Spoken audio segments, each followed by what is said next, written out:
welcome to the Patriot Hour for Thursday, February 28th, 2019. If you're new to the channel, thanks for stopping by, folks. We got some interesting news to get into here this morning. There are no new QAnon, Q clearance updates at the moment, so we got a few other things that we'll cover. I just want to take a minute here to say thank you to all the Patriots. It's been a great just over a year. Our year was on February 10th. 1 year anniversary. It's been a great year. Going through the truth, connecting all the dots with you guys. It's been a collective experience, meeting some of the greatest patriots I've ever met in my life. Unbelievable. And a big shout out. All right, a big shout out's got to go to Julie Johnson. Just awesome. All right, the hat I have on. If you guys know, in the winter months, I wear the beanies. And she sent me these awesome, and after we got the one, and I just totally threw out my other one. It's actually back here behind me on the shelf.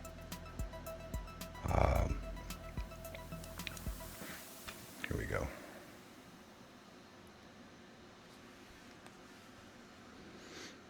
So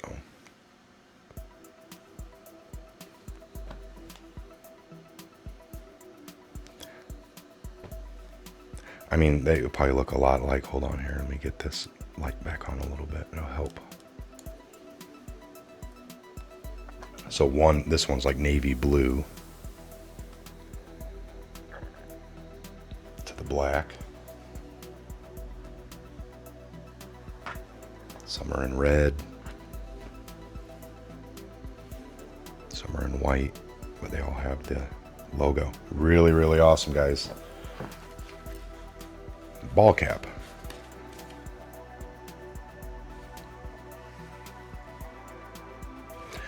So point is of course I got, I'm gonna give a few of these out to the fellas. I'm gonna keep probably one of each of the colors, probably maybe order a few more, but bottom line is I'm gonna have a couple extra here, and if any of you would want one of these beanies, I had told Julie through email, thank you, what a patriot, God bless, love you, you're great. This was an awesome idea, because we don't do the merch. We don't, I like I said before, I do own the rights to the websites. I haven't even, I was getting so wrapped up in that, I just stopped everything. We sell no merch, don't even have the website up. I do own the domain, and I'm going to buy that again. It's coming up on the year here soon, and I'll keep that for the future, because I think the future will have a lot more time and things to talk about. But as of now, we have a mission, right? And that's just to get the word out. But if you guys would like one of these, and I don't know how, again, just like the challenge coins, I have tons of them, and we'll get back to that as well. But I think before it gets too warm, we should maybe get these out. So if you guys want to email randomly, I'll pick. I don't know how. Just like last time, I'll read the right thing. So maybe just email and just say, hey, I would like a hat, and you can maybe write a little bit if you want. Whatever you want to stand out, folks, because that's what it's going to take. Stand out just by message wise, and I'll get one of these shipped out to you. All right. So further ado, again, if you're new, please subscribe, like, share, comment. Take a look in the description box for all the links, emails down in the description box, all the links for everything we typically go over. After the video, give it a thumbs up. It helps beat the YouTube algorithms. All right. Yes, we are heavily shadow banned. We don't break too many of the rules, especially, showing violence or depictive violence videos, doing anything that is really within their guidelines. But we are shadow banned. Where other videos that clearly break the rules and engage in near pedophile type videos or blowing off the heads of people and showing it pretty graphically, Hollywood action or not, it's depictive, and it kind of breaks the rules, but they promote it. All right, videos with 6 million views and being promoted heavily by YouTube. We are banned just for talking like this and giving the truth. All right, so let's jump into this. A couple different articles here. Corporate oligarchs want gun registration.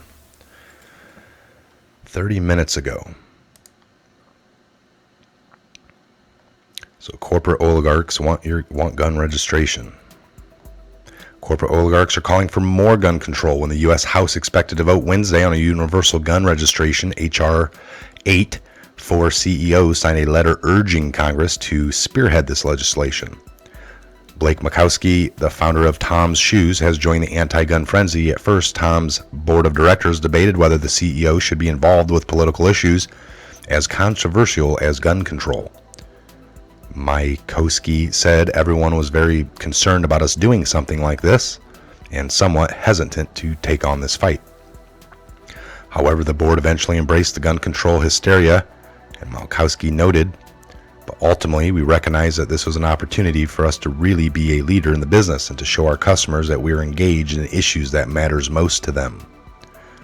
Makowski joined the CEOs of Levi Strauss, Dick's Sporting Goods, and RXT Reality in signing this letter calling for the U.S. to pass H.R. 8, legislation that would put the U.S. one step closer towards gun registration. So instead of being upfront about the legislation's true intentions, the CEOs wrote, "We are writing to you because we have a responsibility and obligation to stand up for the safety of our employees, customers, and all Americans and communities we serve across the country." Makowski recognized that roughly 12% of his customer base won't buy his company's shoes due to his anti-gun stances. Nevertheless, Makowski remains firm in his anti-gun ways, stating that his company lost some customers by doing this. But I think we are also strengthened our relationship in a way that was far greater than whatever we lost. So the Scott Rechler, the CEO of RXR Reality, has also become a gun control advocate and believes that it is important for CEOs to take a greater level of social responsibility. It remains to be seen if these statements will hurt Makowski or Rechler's companies, but if Dick's Sporting Goods experience is any indicator, it may not turn out so well for these gun control sporting companies. When Dick's decided to stop selling AR-15s and banned individuals under 21 from buying firearms, sales plummeted. Ever since Las Vegas and Parkland shootings, gun controllers nationwide have come out in force trying to pass gun control legislation in states legislators across the country. From 2016 to 2018, Democrats were completely shut out of power at the federal level, so they turned to state legislatures and corporate boardroom to undermine gun rights. Corporations have continued this gun control crusade by cutting ties with firearm vendors and gun-related organizations. This recent announcement shows that the corporate interest won't relent. It's time that gun owners fight back by hitting corporations where it hurts them the most, in their pocketbook. I agree, folks. This is getting out of hand. Out of hand. I mean, maybe the gun manufacturers will have to start opening up their own stores and just sell them outright straight on and not let anyone else sell them. I don't know. I mean, they can sell them if they want, maybe, but they will always have their brick and mortar buildings as well. I mean,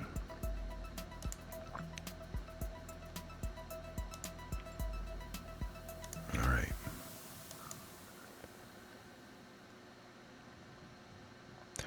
Once a purger, always a perjurer. Perjurer. Once a perjurer, always a perjurer. David Bozie exposes Michael Cohen for lying under oath again. Former Trump attorney and future jailbird Michael Cohen put on quite the performance today before Congress. Now again, he's there today again speaking in closed door session with the Senate hearing committee, I believe. So today it's closed door session. They get a little bit of different result. There is no time frame on the people asking questions, I guess. And they take breaks on the hour. Every hour break. So again,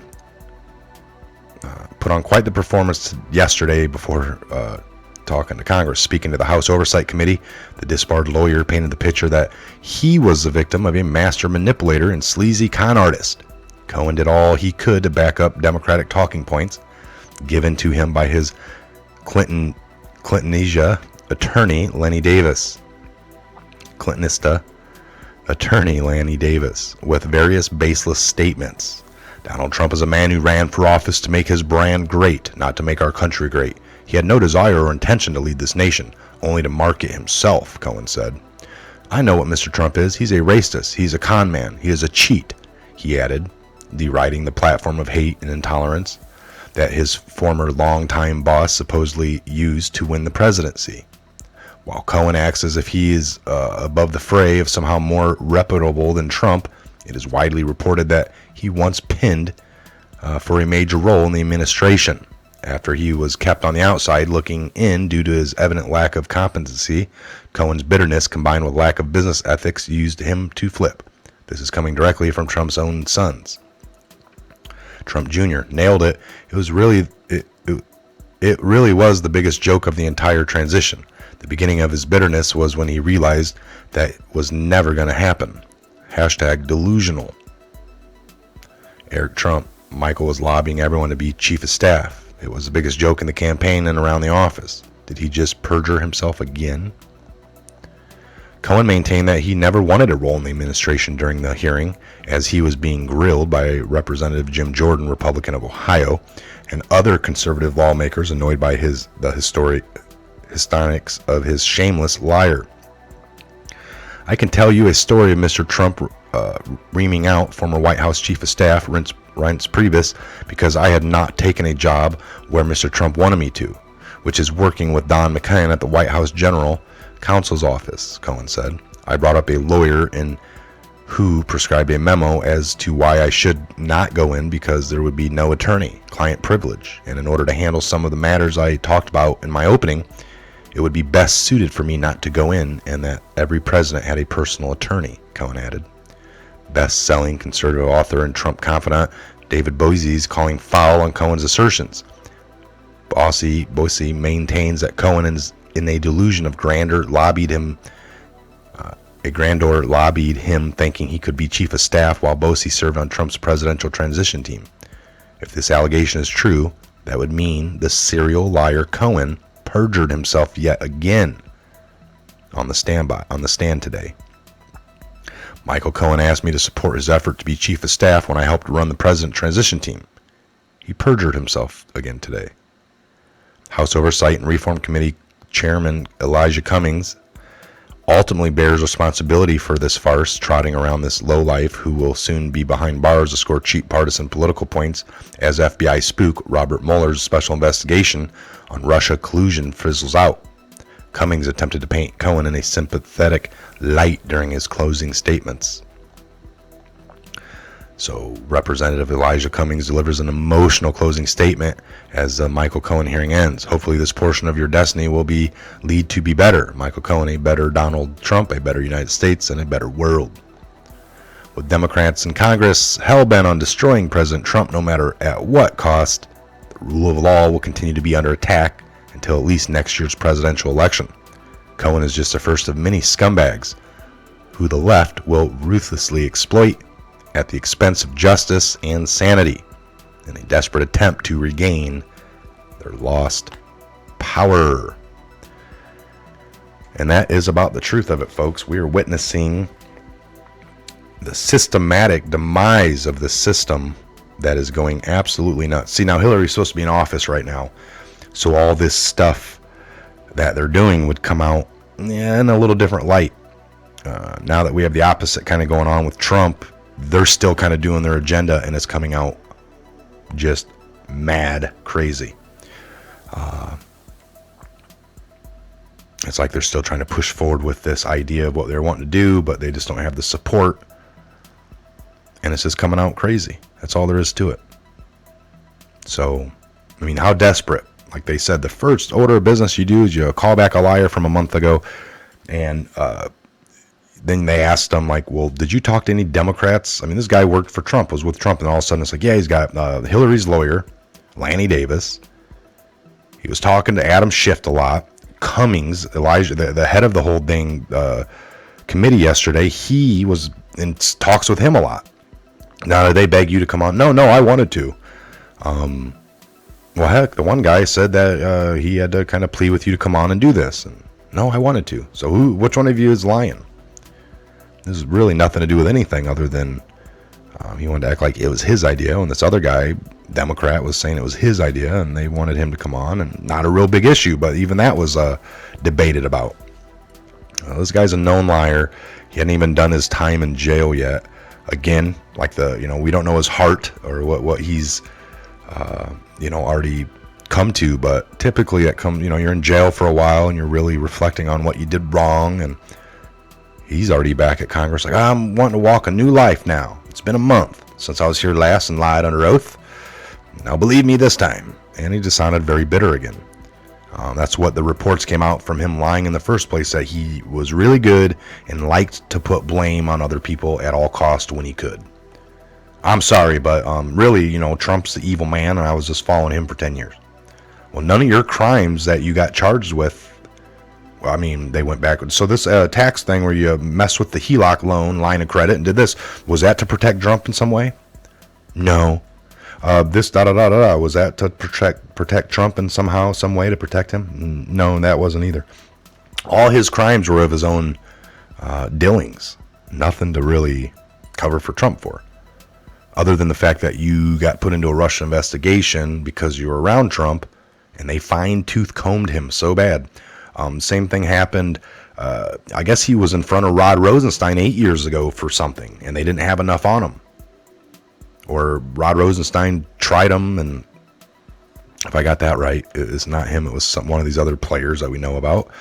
But they couldn't find enough, and he walked. And then through this thing, they found enough more evidence that took back to 8 years, and he got charged with that crime. That's one of the things he went down for. Nothing to do with Trump, but he's really mad and bitter that I don't know. Unbelievable. All right, we're going to shut this one down. I'm Mike. This is a Patriot Hour. God bless. Godspeed to each and every one of you worldwide. See you back here on the next Patriot Hour update video.